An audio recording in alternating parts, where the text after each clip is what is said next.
जय माँ काली। सभी साधक साधिकाओं को जय माँ काली। भक्त, ये वीडियो थोड़ा लंबी हो सकती है, बहुत महत्वपूर्ण जानकारी देने के लिए आए हैं। साधना से जुड़ी हुई, साधना के मार्ग पे कैसे चले, कैसे की जाती है साधना। देखिए, साधना तो कई तरह की होती है। लोग कहते हैं ना, कितने माले के जप करे, कैसे करे साधना, कितनी साधना की जाती है। मैं आज उस विषय के बारे में बात करूंगी। कोई भक्त साधना के मार्ग पे जाना चाहते हैं, परिवार फैमिली जैसे शादी हो गई हो उनके साथ, या बिन शादी वाले, ये दोनों के लिए, सभी के लिए है। सभी ध्यान से सुनिएगा। साधना, देखिए, साधना का ना कोई सीमित नहीं है कि मैं इतना साधना होना चाहिए, इतना साधना होना चाहिए। साधना का कोई सीमित दायरा नहीं है, ये आप लोगों के ऊपर निर्भर करता है। मेरे मानने से साधना ये है, साधना तब तक करना चाहिए जब तक आपके शरीर धरती पे जिंदा है। ये नहीं कि साधना कर लिए तो हम छोड़ दिए, नहीं। मेरा जो साधना है, मैं साधना जो करती हूँ, मैं जो है कि मैं जब तक इस धरती लोक पे हूं तब तक मेरे साधना है। इस चीज के बारे में जानकारी दूंगी। वीडियो थोड़ी लंबी होगी, सुनिएगा जरूर, तभी आप लोगों को पता चलेगा, नहीं तो कुछ नहीं पता चलेगा। सबसे पहले आप लोगों से कुछ सवाल पूछ रही। आप साधना से जुड़ी हुई, जो कि आप ऐसे नहीं समझ पाएंगे, मैं समझाने की कोशिश करूंगी, आप समझ जाइएगा। साधना के तरीके, जब कोई साधना के मार्ग में जाता है ना, तो सबसे पहले अपने मन तन सबको शुद्ध करना पड़ता है। ये नहीं कि कोई कह दिया तो जाकर शमशान में बैठ गए, कोई कह दिया तो कहीं बैठ गए, कोई कह दिया कहीं बैठ गए। नहीं, आप तय करो कौन से साधना में जाना चाहते हो, घर गृहस्थी वाला साधना या कौन सा साधना। माँ तो सौम्य रूप में जहां बुलाओगे वहां आएगी। ये आप भक्तों पे तय करना होता है कि आप कौन सा साधना करना चाहते हो। साधना का कोई सीमित दायरा नहीं होता है, जो आजकल अफवाह फैले हुए हैं यूट्यूब पे कि इतने साधना कर लो सिद्धि मिल जाएगी, ऐसा नहीं होता है। आप सिद्धियों के बारे में जानते भी हैं कि सिद्धियां किसको कहते हैं। मुझे पता है, मैं एक ही वीडियो में सब चीज नहीं बता पाऊंगा, बल्कि बताऊंगा धीरे धीरे, जैसे माँ का आदेश होगा मैं आप लोगों के सामने बताऊंगी। हमने सिद्धियां पाया कि नहीं पाया, मैं उसके बारे में नहीं बता रहा, हाँ हमने एक चीज पाया है, शायद कोई किसी को मिला होगा। हमको माँ काली, महाकाली का आशीर्वाद और कृपा, असीम कृपा मिला है। जो कहते हैं ना, साथ रहती है, हमेशा 24 घंटे साथ रहती है। हमने माँ को पाया है। हमने सिद्धियां पाया कि नहीं पाया वो मुझे नहीं पता, क्योंकि हमने माँ काली को, महापिता को पाया है। माता काली को माँ के रूप में, महापिता को बाप के रूप में 24 घंटे मेरे साथ रहते हैं, सही मार्गदर्शन करते हैं हमेशा।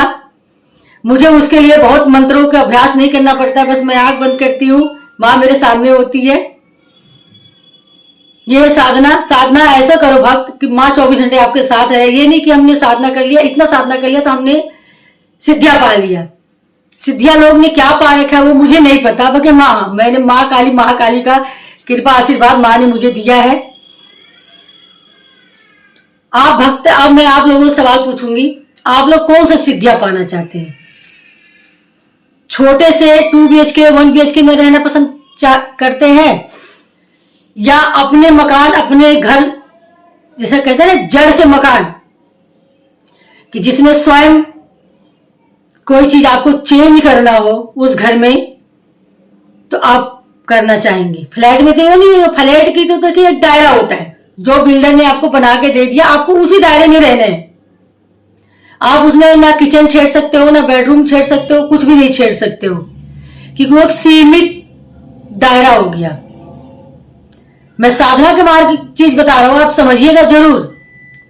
तो फ्लैट वाला सिस्टम अपनाना चाहते हैं या जड़ से मकान वाला सिस्टम अपनाना चाहते हैं, ये आप लोगों के हाथ में है। क्योंकि मैं साधना के मार्ग पे ऐसे ही समझा पाऊंगी, शायद आप लोग समझ जाएंगे। साधना के कई तरीके होते हैं, मैं साधारण तरीका बता रहा हूं साधना के समझाने का मार्ग। तो जो छोटी साधना होती है ना, छोटी साधना, जैसे कि छोटी साधना मतलब कुछ होती है, तो जैसे कहते हैं ना फ्लैट, कि फ्लैट जो बिल्डर बना के दे दिया, कर लिया, बस उतना ही रहेगा, कोई सीमित दायरा नहीं रहेगा कि आप मतलब सीमित दायरा मतलब कोई आप छेड़खानी उसमें नहीं कर सकते हो, जैसे बिल्डर ने बना के दे दिया आपको वैसे ही रहना पड़ेगा। जो जड़ से मकान लेते हो तो आप अपने अनुसार तय करोगे कि मेरी सीढ़ी कहाँ रहेगा, मेरा बाथरूम कहाँ रहेगा, मेरा किचन कहाँ रहेगा, मेरा सोने का भवन कहाँ, मतलब जहां आप सो सकते हैं, विश्राम कर सकते हो, वो कहाँ रहेगा। आप अपने अनुसार उस भूमि पे तय कर सकते हो। तो मैं यही चाहती हूं, कोई भक्त मां के साधना में आना चाहता है, मैं उसकी मार्गदर्शन करूंगी मां के मदद से। मैं साधना के तरीके बता रहा हूं। मैं तो ये चाहता हूं कि अपनी भूमि हो, अपनी सब कुछ हो, जो आप अपने से कर सको, अपने से भूमि बनाओ, अपने से घर बनाओ, अपने से सब कुछ करो, अपने नियंत्रण में सब कुछ हो। मैं चाहती हूँ उस साधना के मार्ग पर चलिए, उस साधना के मार्ग में नहीं कि छोटी सी फ्लैट में, एक दायरा में आप एक सीमित में रह जाएं। मेरे माध्यम से कोई भक्त साधना के मार्ग पे चलना चाहता है तो मैं ये समझाऊंगी भक्त कि आप अपने मकान वाले जो अपने से निर्माण कर सके, बाथरूम कहाँ है, किचन कहाँ है, ये अपने से तय कर सके, इसको कहते हैं साधना। जो अपने से तय करने वाला जो साधना होता है, जो अपना यहां से मन से सोचा हुआ जो साधना होता है ना, जब तक आप सृष्टि पे जिएंगे, जीते जी तो वो साधना रहेगी। अब माँ के लोग जाते हैं माँ के साधना के साथ, तो आपकी कभी दिल कहता है कि धरती लोक पे आने का, जन्म लेने का, तो जो आपने इस जन्म में जो करके सिद्धियां आप गए होंगे, माँ का आशीर्वाद, माँ का कृपा पाके, तो आपको हर जन्म में वो मिलता रहेगा। सिद्धियां वो आपको कभी नहीं छूटेगा कि फिर से आपको साधना आराधना करना पड़ेगा। हाँ, करना पड़ता है। आप जैसे दोबारा जन्म लेके आते हैं तो आपको साधना करना पड़ता है, फिर स्वयं माँ करवाती है वो साधना। माँ को पाने के लिए, माँ को देखने के लिए आपको उतना कष्ट नहीं झेलना पड़ता है। जब समय आता है, माँ सामने आपके उपस्थित होती है, सामने आती है, फिर माँ के साथ साथ आप साधना करते हैं। साधना करनी पड़ती है, इस जन्म में भी करनी पड़ती है। जो दोबारा जन्म लेके आते हैं माँ के साधना करते हुए, तो उनको कष्ट नहीं होता है बहुत ज्यादा कि माँ को देखना है, क्योंकि वो शुरू से उनको खिंचाव रहता है, जुड़ाव रहता है। फिर वो माँ धीरे धीरे साधना के मार्ग पे खुद ले जाती है। माँ स्वयं आपको दिखेगी, चलेगी, रास्ता बताएगी, सब कुछ करेगी। वो जन्म जन्मांत तक वो साधना आपके साथ रहती है। अपने से सब कुछ करेंगे। और एक चीज और बता दे भाई, साधना का तरीका यही होता है कि आप फ्लैट वाला सिस्टम मत अपनाइए, आप अपना भूमि वाला सिस्टम अपनाइए। आप माँ का साधना करना चाहते हैं तो देखिए, रामनवमी आ रहा है, सबसे कहते हैं ना अवसर आया है, माँ का आने वाला है, तब माँ को अपने घर लाइए, माँ का मूर्ति लाइए, छोटी सी लाइए, ज्यादा बड़ी नहीं। माँ की मूर्ति नहीं मिलता है तो माँ का प्रतिमा लाइए। प्रतिमा दुकान पे आप जाते हैं, पति पत्नी है तो दोनों साथ जाइए माँ को लाने के लिए, अकेले हैं तो अकेले जाइए। बाकी प्रतिमा खरीदने से पहले माँ को बोलिए, खरीद लिए, सब कुछ कर लिए, घर लाने पहले माँ के आगे हाथ जोड़िए, हे माँ तुम अपने घर चलो। माँ से अनुमति मांग के मनी मनी माँ से बोलिए, माँ, हे माँ काली, हे महाकाली, अब आप समय आ गया है, आप अपने घर चलिए। अपने मंदिर में माँ का स्थान दीजिए, पूजा पाठ कीजिए, नियमित पूजा का पाठ कीजिए। कोई ये नहीं है बहुत सारे मंत्रों का उपयोग करना पड़ेगा, नहीं। मैं साधारण तरीका बता रहा हूँ, माँ की तरफ जाने का सीढ़ी बता रहा हूँ आपको, कैसे माँ को बहुत आसानी से पा सकते हैं। बहुत सारे कष्ट झेलने के नहीं पड़ेगा भक्त, कि माँ को बहुत सारे तंत्रों से, कहते हैं ना मंत्रों से, नहीं। बहुत साधारण तरीका बता रहा हूं मैं आपको माँ तक पहुंचने का। हर कोई भक्त चाहे तो माँ की कृपा से बात पा सकता है, बहुत साधारण सरल तरीके से पा सकता है। कोई आसान नहीं है कि हमको शमशान भूमि में बैठना पड़ेगा तभी माँ मिलेगी, ऐसा नहीं है। माँ को घर में लाइए, ये मत घबराइए। बहुत सारे अफवाह लोग फैला रखे, माँ को घर में नहीं रखना चाहिए। माँ के रूप में देखिए, तो अब माँ काली में आपको अपनी जन्म देने वाली माँ दिखेगी, वो भी जन्म देने वाली है। उनके माध्यम से हम लोग धरती पे आते हैं। असली माँ बाप तो वही है। माँ को सौम्य रूप से पूजिए अपने हृदय से। आपको पूजा पाठ ज्यादा नहीं आता है, मंत्रों का ज्ञात नहीं है, तो मैं आपको बताती हूँ, माँ को लाइए अपने घर में, माँ को मंदिर में स्थान दीजिए। बस समय जिस दिन से आपको लगे कि हाँ माँ का पूजा आराधना करना चाहिए, बहुत सारे मंत्रों का ज्ञात आप लोगों को नहीं है, तो बस इतना ही कीजिए। माँ के आगे धूपबत्ती दीप लगाइए। आप भोग कर सकते हैं माँ को, तो काजू किशमिश लीची दाना की भोग लगाइए। बहुत सारे विधि को जरूरत नहीं पड़ती है, मैं बहुत सारे विधि की जरूरत नहीं बता रही, समय जैसे आता है मैं विधियों को बताती हूँ। मैं साधारण माँ तरीका बता रही हूँ, साधारण तरीके से माँ को कैसे पा सकते हैं। माँ के आगे धूप बत्ती लगाइए, दीप लगाइए, काजू किशमिश का भोग का इंतजाम कर सकते हैं, वो लगाइए भोग, नहीं तो माँ देखती है सब कुछ। हाँ, एक बताना, तस्वीर जब आप लाते हैं, मैं बता रही बीच में रोक के, जब आप घर तस्वीर लाते हैं, बहुत सारे लोग बोलते हैं कि तस्वीर में ऐसा कुछ नहीं होता है, बाकी भक्त आप लोगों को नहीं पता है, मैं बता देती हूँ। माँ एक जागृत देवी है।